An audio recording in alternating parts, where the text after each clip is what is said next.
ঠাকুর মা স্বামীজির আতুল চরণে শতকোটি প্রণাম জানিয়ে আজকে শ্রী শ্রী মার বইটি পড়ছি।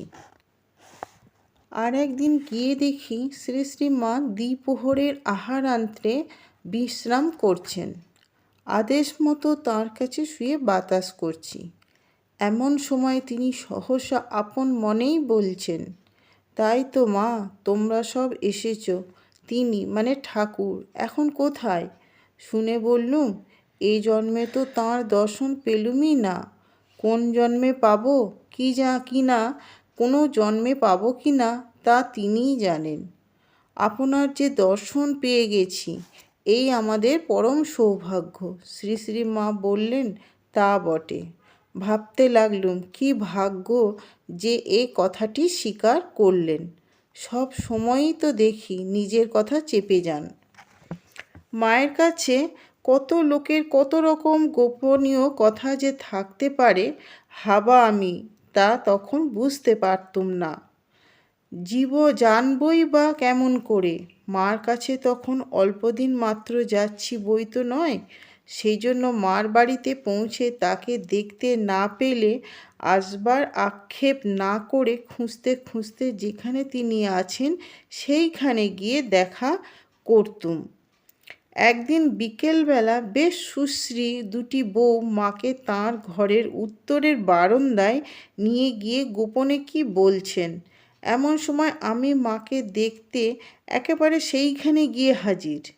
শুনতে পেলুম মা তাঁদের বলছেন, ঠাকুরের কাছে মনের কথা জানিয়ে প্রার্থনা করবে, প্রাণের ব্যথা কেঁদে বলবে, দেখবে তিনি একেবারে কোলে বসিয়ে দেবেন। বুঝতে বাকি রইল না, বউ দুটি মার কাছে সন্তানের জন্য প্রার্থনা করেছিলেন। আমাকে দেখে তাঁরা লজ্জিত হলেন, আমিও ততোধিক।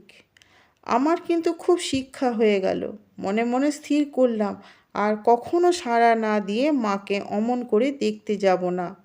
কয়েক মাস পরে মার বাড়িতে বউ দুটির সঙ্গে আবার দেখা হয়েছিল এবং বুঝেছিলুম তাঁরা উভয়েই সন্তান সম্ভবা হয়েছেন। গৌরীমা এসেছেন। তাঁকে একটু ঠাকুরের কথা বলতে অনুরোধ করায় তিনি বললেন, আমি ঠাকুরের কাছে অনেক আগে গিয়েছিলুম। তারপরে আর সকলে আসতে লাগলেন। এই নরেন, কালী এদের ছোট দেখেছি।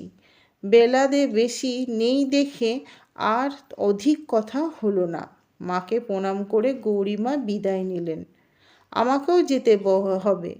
মাকে প্রণাম করে বিদায় চাইতে মা বারান্দায় ডেকে এনে প্রসাদ দিলেন। বলতে লাগলেন, তবে এসো মা, আমার সব ছেলে মেয়েগুলো আসে, আবার একে একে চলে যায়। একদিন সকাল 7টায় এসো, এখানে প্রসাদ পাবে। আজ এই পর্যন্ত।